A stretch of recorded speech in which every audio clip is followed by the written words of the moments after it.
नमस्कार दोस्तों, बहुत बहुत स्वागत है आपके अपने YouTube चैनल ज्योतिष पावर में।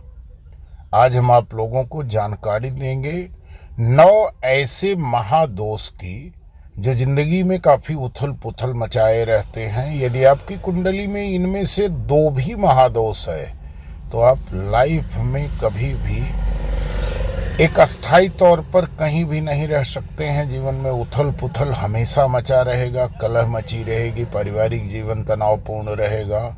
और कुछ ऐसे भी दोष हैं जो जातक को दुष्कर्मी भी बना देते हैं।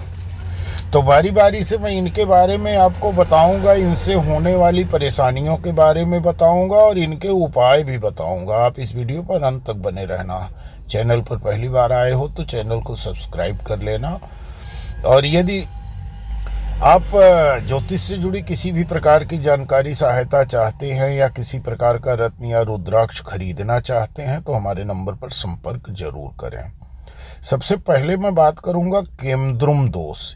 यदि चंद्रमा के दोनों ओर यानी कि चंद्रमा से दूसरे और 12वें भाव में कोई भी ग्रह न हो तो केंद्रुम दोष का निर्माण होता है।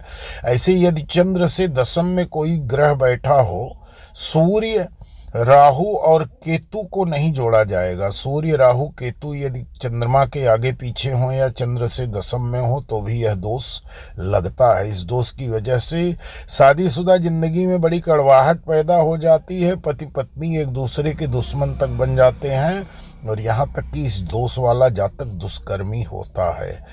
उपाय में सोमवार का व्रत रखना इसका सर्वश्रेष्ठ उपाय है और महादेव की पूजा करिए।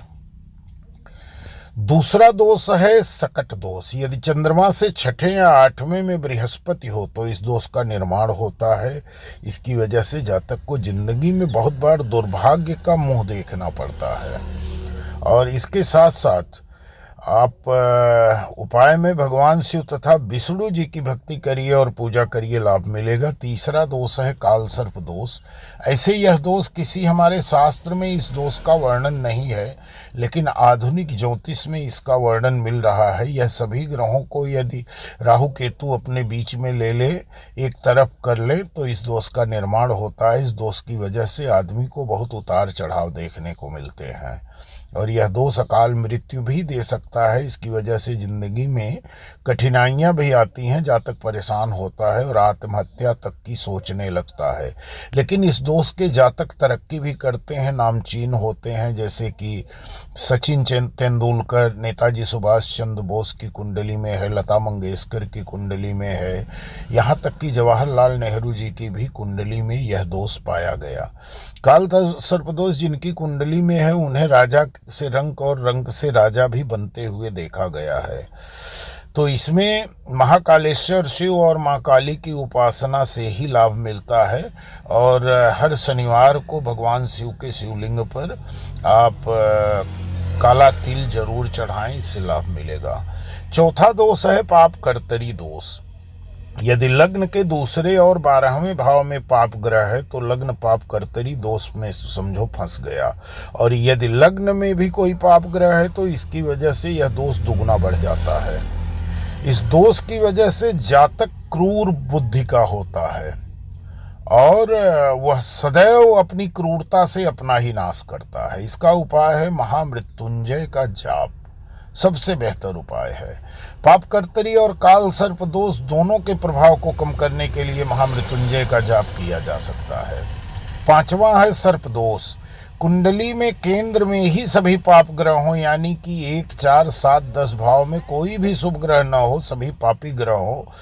पापी ग्रह में मंगल, सूर्य, शनि, राहु, बुध और चंद्रमा को भी पाप ग्रह और शुभ दोनों ग्रह में माना जाता है। बुध अगर शुभ ग्रह के साथ है तो शुभ, पाप ग्रह के साथ है तो पाप। शुक्ल पक्ष की चंद्रमा शुभ, कृष्ण पक्ष की पाप।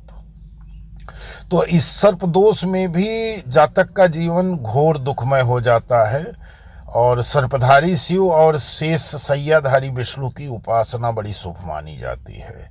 छठा है दुर्योग। यदि दशमेश 6, 8, 12 में चला जाए तो दुर्योग का निर्माण होता है। इसकी वजह से जातक को उसकी योग्यता के अनुसार फल नहीं मिलता। हर वक्त उसके बॉस के ताने सुनने पड़ते हैं। अगर अपना बिजनेस है तो घाटा पड़ सकता है। किसी भी व्यवसाय या धंधे या नौकरी में मनोवांछित तरक्की नहीं मिल पाती और प्रदेश में रहना पड़ पाना बड़ा मुश्किल हो जाता है। जिनकी कुंडली में दुर्योग है उन्हें विभिन्न लग्नों के हिसाब से रत्न धारण करना चाहिए और वह किसी अच्छे ज्योतिष से सलाह लें और रत्नों के माध्यम से ही इस योग को शांत किया जा सकता है। 7वां है दरिद्र दोष। लग्नेश यदि 6, 8, 12 में हो तो दरिद्र दोष होता है। इस दोष की वजह से जातक को किसी भी काम में लाभ नहीं होता। नौकरी या व्यवसाय में भी हानि उठानी पड़ती है। शिव स्तोत्र का नित्य पाठ करना ही इसका सबसे बेहतर उपाय है। 8वां है देह कष्ट दोष। लग्नेश की पाप युति हो या वह अष्टम भाव में प्रतिकूल राशि में हो तो इस दोष की वजह से शारीरिक सुख में कमी होगी। और इसी प्रकार यदि लग्नेश निर्बल होकर केंद्र या त्रिकोण में हो या 6, 8, 12 में युति होकर लग्न में हो तो यह दोष बनता है। ओम नमः शिवाय का जाप प्रतिदिन 108 बार करें और इसके साथ साथ ओम घृणी अदितय नमः का भी जाप 108 बार करें, आपको लाभ होगा।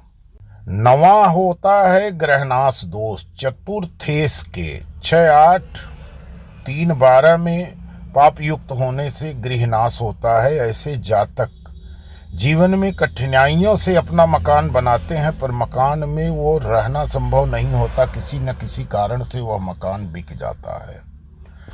तो इस दोष में कई बीमारियां भी लग जाती हैं या उस घर में रहने वाला व्यक्ति कोई न कोई हमेशा बीमार रहेगा या चल बसेगा। मंगलवार को दुर्गा जी और हनुमान जी की उपासना से इस दोष को कम किया जाता है।